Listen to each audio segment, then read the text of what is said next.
Bem-vindo ao canal Áudio Bíblico, um lugar para fortalecer sua fé e se inspirar na jornada com Cristo. Não se esqueça de se inscrever e ativar as notificações para não perder nenhum conteúdo edificante. Paulo diz aqui qual foi o caminho, então, diante desse quadro, qual foi o caminho que Deus escolheu para salvar o homem? Ele podia ter, de alguma forma, se revelado no caminho da pesquisa. Ele podia ter se revelado através do conhecimento da natureza. Deus poderia ter feito isso, mas ele escolheu um outro caminho muito apropriado para a situação, que está aí no verso 21. Visto que na sabedoria de Deus o mundo não o conheceu por sua própria sabedoria, Deus achou por bem salvar os que creem por meio da loucura da pregação. Olha os pontos que temos aqui. Primeiro, Deus fez uma escolha com relação ao caminho da salvação do homem. Ou seja, a salvação não é uma coisa que depende de você. Má notícia, né? Não depende de você. Deus achou por bem salvar. Ou seja, a iniciativa é dele. É ele que dá as regras do jogo. Ele que estabelece as condições. Salvação do começo ao fim é uma obra de Deus. Deus viu por bem estabelecer esse caminho da salvação. Poderia ter estabelecido outro? Claro, ele é Deus, ele faz o que ele quiser. Mas ele escolheu esse caminho porque é o caminho que mais cumpre duas coisas. Humilha o homem, coloca o homem no seu devido lugar como pecador que ele é e o derruba da sua arrogância e do seu trono, e exalta a Deus. Nenhum outro caminho faz isso tão bem. A cruz é o único caminho no qual Deus no final é exaltado e o homem é humilhado. E é exatamente isso que precisa acontecer. É exatamente isso que precisa acontecer em qualquer que seja o sistema de salvação. Então, a primeira coisa é essa. Deus aprove a Deus. Segundo, Deus fez isso na sua sabedoria. Veja logo o início do verso. Visto que na sabedoria de Deus, o mundo não o conheceu por sua própria sabedoria. Ou seja, foi o próprio Deus que fez com que o mundo não o conhecesse através da sabedoria mundana. Como nós já vimos antes, Deus confundiu tudo isso. Dá inteligência para o homem, mas no que diz respeito às coisas espirituais, o homem anda às cegas, ele anda tateando, ele não tem um conhecimento de Deus. Por isso que vem com essas ideias absurdas, né, da origem do mundo, da existência de Deus, da moralidade. O homem está absolutamente perdido. O termo já foi definido no início, eles estão caminhando para a perdição, já foi definido no início.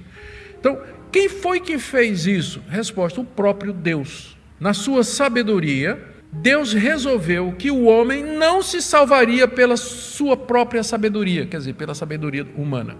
Mas Deus achou por bem salvar os que creem por meio da loucura da pregação.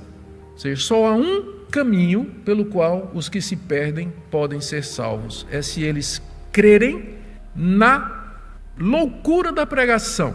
Aqui pode ser traduzido como a pregação da loucura que é a cruz. A loucura da pregação, de fato, a pregação, nós parecemos loucos, né, para o mundo. E como se só o fato de nós já pregarmos a cruz já não fosse motivo suficiente para o mundo nos achar louco, a gente ainda acaba dando mais motivo ainda, né?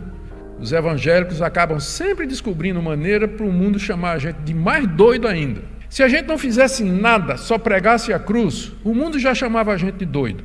Mas, né, a gente acaba sempre dando motivo para o mundo chamar a gente de doido. Aí a gente planta bananeira, faz pirueta no culto, né, fica todo mundo, né, aqueles cenários bizarros que aparecem na televisão de determinado pastor subindo em pau de sebo durante o culto. E aí depois a gente vai dizer que está sendo perseguido. A gente está sendo perseguido, a gente está dando pau para essa turma bater na gente. Se a gente não fizer nada, eles já vão chamar a gente de doido. Imagine com toda essa motivação que a gente está dando aí, com essas loucuras dos evangélicos aí. A própria mensagem da cruz já é loucura, e é o que Deus escolheu para salvar. A pregação, ou o ensino, a mensagem de Jesus Cristo pendurado na cruz. Não há outro caminho. Todas as pesquisas que o homem fizer na natureza, na religião, na filosofia, na sociologia, nas artes, na cultura, na história, todas as pesquisas que ele fizer, por mais que ele investigue a natureza do mundo, o seu funcionamento, ele vai adquirir muito conhecimento acerca do mundo e de si mesmo, mas ele nunca vai descobrir que o caminho da salvação é mediante a fé naquele carpinteiro pendurado na cruz sob o poder de Pôncio Pilatos. Aquele evento passou despercebido, aconteceu 2000 anos atrás, muita gente era crucificada, aliás, ele foi crucificado no meio de outros dois, não havia nada de muito espetacular na sua morte.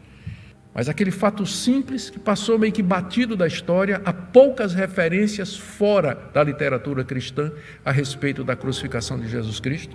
Esse fato que passou batido para os grandes historiadores, para os grandes sábios, é o centro da história, é o clímax da história, a plenitude dos tempos, é o ato final e decisivo de Deus para a redenção da humanidade. E é a loucura da pregação, e é mediante a fé nisso que nós somos salvos. Não é por suas obras, não é por sua religião, não é por nada que você inventou. Ficou claro aqui, né? Deus viu por bem. É Ele que estabeleceu os termos. É dele que vem a redenção. É dele que veio essa iniciativa. Esse é o caminho. E agora, se o caminho é esse, Paulo diz no verso 22 a 24, a pregação fica definida e determinada por ele. Ou seja, o caminho que Deus escolheu para a pregação, para a salvação, determina o tipo de pregação, como ele diz aqui. Verso 22 a 24. Porque os judeus pedem sinais e os gregos buscam sabedoria. Mas nós pregamos o Cristo crucificado, escândalo para os judeus e loucura para os gentios. Mas para os que foram chamados, tanto judeus como gregos, Cristo é o poder de Deus e a sabedoria de Deus. Nesses 3 versículos, o que o apóstolo Paulo está dizendo é: uma vez que o caminho de Deus para a salvação é a cruz, cabe que a missão do pregador é pregar a cruz e nada mais, porque nada mais vai salvar. A gente pode entreter a nossa audiência com histórias, com conversas. Já falei aqui do uso de meios que tornam o culto algo mais gostoso e atraente e tudo, mas nada disso vai nos livrar do nosso problema fundamental, que é a culpa dos nossos pecados e a condenação eterna. Estamos caminhando, nos perdendo, a menos que alguma coisa aconteça. E essa alguma coisa acontece através de um tipo de pregação, que é a pregação da cruz, como Paulo vai dizer aqui.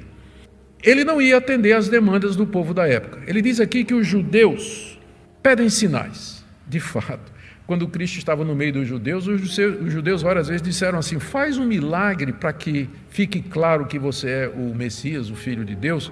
E qual foi a resposta de Jesus?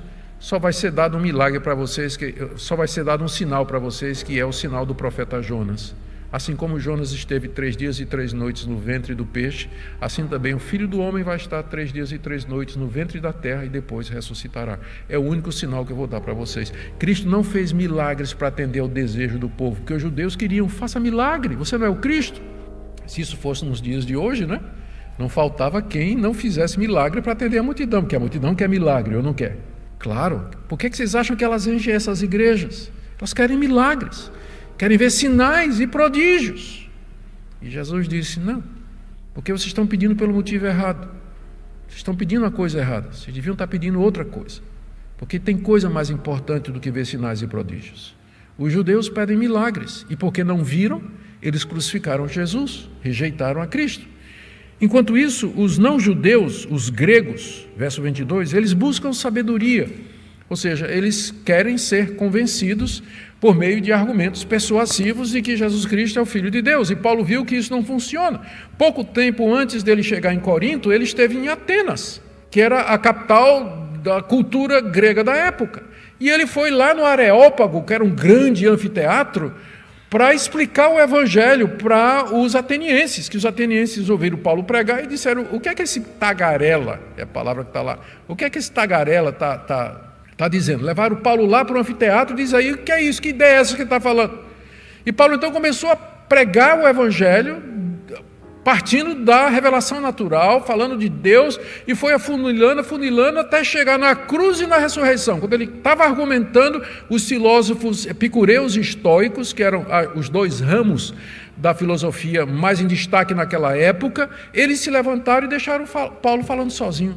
Eles queriam ser persuadidos logicamente de que Jesus Cristo, morto na cruz e ressurreto, de fato era o caminho de salvação. E não tem como fazer isso. A retórica, ela não convence, a lógica não persuade, a sabedoria de palavras não ilumina. É só o poder do Evangelho, o poder do Espírito Santo através da mensagem da cruz. Paulo teve essa experiência lá, diante dos filósofos. Não adianta se argumentar com eles. Você pode trazer bons argumentos, eu posso chegar e trazer bons argumentos. Eu recomendo até para vocês um livro de John Piper, a respeito da leitura da Bíblia, né? Lendo a Bíblia espiritualmente, se não me engano é esse o título, onde ele vai dizer o seguinte: olha, ele vai levantar os antigos argumentos que foram usados, sempre foram usados para provar que a Bíblia é a palavra de Deus. Você pode argumentar com o incrédulo: olha, vê a antiguidade desse livro. Segundo, o fato de ter mais de 50 autores de diferentes épocas, de culturas diferentes, de língua diferente, eles têm a mesma mensagem. Veja profecias que foram feitas 600 anos antes de Cristo, que se cumpriram com exatidão.